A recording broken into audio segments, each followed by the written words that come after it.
Alors je propose de rentrer dans le vif du sujet et d'aller à l'intérieur à la rencontre de jeunes leaders africains. Suivez-moi. Thank you.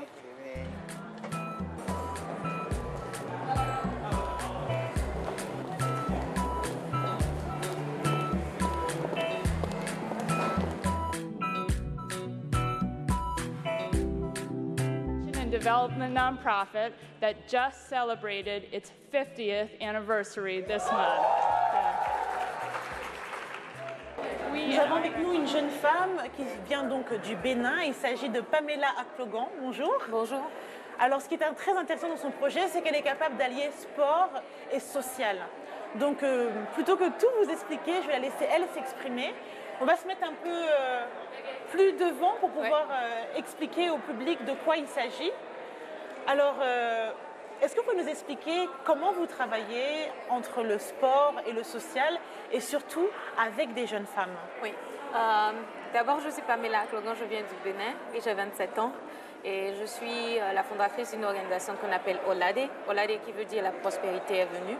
Et l'objectif de Olade, c'est de travailler dans le sport de développement, donc d'utiliser le sport comme un outil d'autonomisation des femmes, de promotion d'éducation des filles, mais en même temps de mixité et d'inclusion.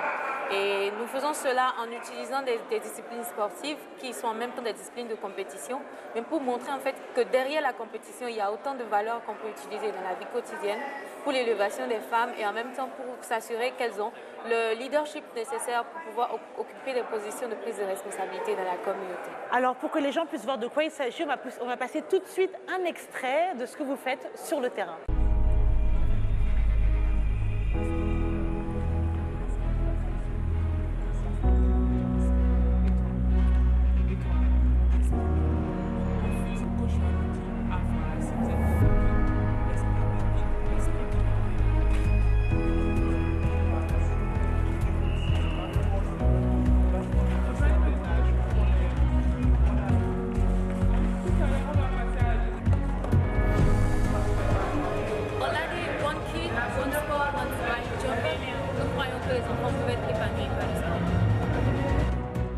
Alors, cet extrait, en fait, c'est une portion du nombre de personnes que nous avons touchées parce qu'en un an, nous avons pu impacter plus de 2000 filles.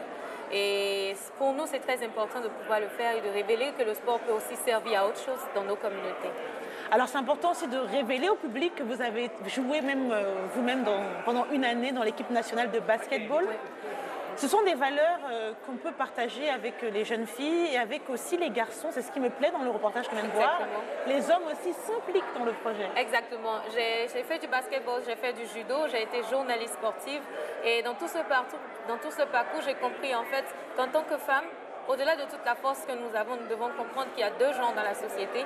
Et tant que ces deux genres ne pourront pas collaborer de façon équitable, nous n'aurons pas une société équilibrée. Et c'est pour ça que moi, je permets en fait que des garçons aient aussi accès au programme que nous offrons, même si le focus entier est sur les filles et les jeunes femmes. Nous permettons aux jeunes hommes et aux garçons de pouvoir être impliqués et de pouvoir s'assurer en fait qu'ils ont le même processus éducationnel que nous offrons.